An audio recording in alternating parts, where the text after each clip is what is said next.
রাজনীতিতে ভিন্ন মত ও পথ থাকলেও হুমায়ুন আহমেদ প্রশ্নে কোনো বিভক্তি নেই।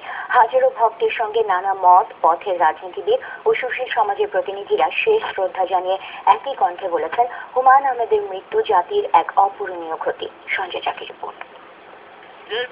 সব পথ এক হয়েছে, মিশেছে কেন্দ্রীয় শহীদ মিনার চত্বরে, যেখানে হুমায়ুন আহমেদের মরদেহ।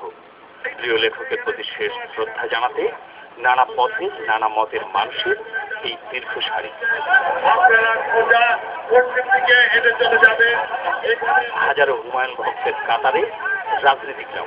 হুমায়ুনকে ঘিরে বেদনার সুর এক এবং অভিন্ন।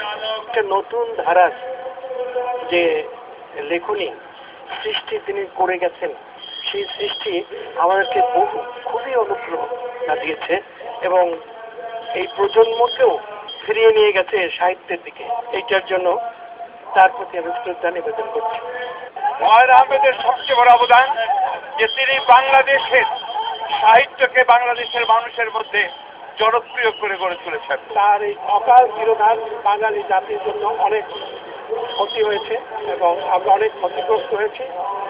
আমি তার আত্মার মাগফিরাত কামনা করি। যিনি একজন দিকপাল ছিলেন, আজকে আমাদের মাঝে নেই। আমরা তার স্মৃতির প্রতি